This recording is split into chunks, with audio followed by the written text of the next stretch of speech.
by minor. Joining us now is Dr. Jeff Temple, professor and psychologist at UTHealth Houston. Doctor, thanks for taking the time. What, in your view, are the mental health risks social media poses for teens and children?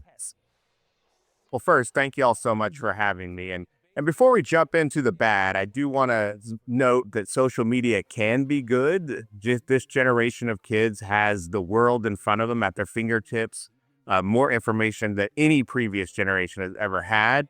Also important to not oversimplify things in the sense that teen mental health is super complex and multi-determined. So family, peers, trauma, offline stressors, they matter just as much, if not more, than social media and smartphones. Okay, so now that said, we do consistently see several areas for concern. We know that kids, especially younger teens where the identity is still forming, that there's a lot of social comparison, especially around body image. We know that mood and anxiety symptoms are increased, especially with excessive use and when that interaction replaces real-world interaction.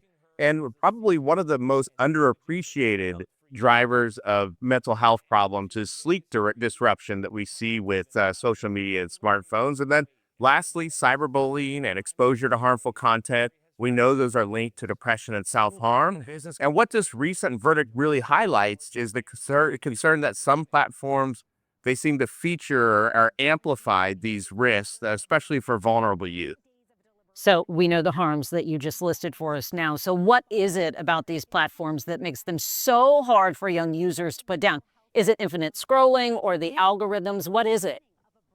The quick answer is yes. They're exceptionally good at capturing attention, and that is by design. So things like infinite scroll, autoplay, personalized algorithms, they remove sort of natural stopping cues. So there's no end point. So the brain just keeps going and going and going. And they also tap into basic developmental psychology. So adolescents, like the rest of us, we're wired for reward and peer feedback. So likes, comments, views, those are all, exciting for us. And so that creates this sense of intermittent reinforcement, which is the exact same mechanism that keeps people engaged in things like slot machines. And lastly, these algorithms learn super quickly. So the more you watch, the better they get at showing you exactly what keeps you engaged. All this said, this isn't exactly easy for parents to navigate. So what are the warning signs social media use may be negatively affecting your child? Yeah, it's incredibly hard to be a kid these days. It's also super difficult to be a parent. When I talk to kids, I talk to parents rather about when to worry about their kids, in addition to all the time, is to look for things like, and this could be related to social media or not, things like mood changes, problems with sleep.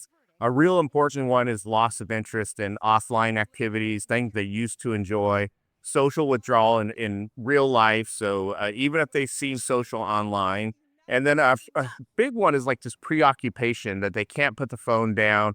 And there's conflict around the device use, so constant battles about putting the phone away.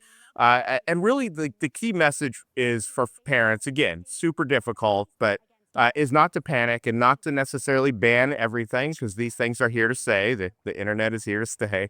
I suggest staying engaged, stay curious, and keep the conversation open, and be a good role model. If we're on our phone 24 hours a day, well, then, of course our kids are going to be. So I think ultimately we're aiming for healthy use of social media and smartphones, not zero use.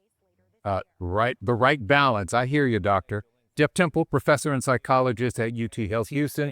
Thank you for your insight, sir. Thank you, and go Cougs. All right. Okay.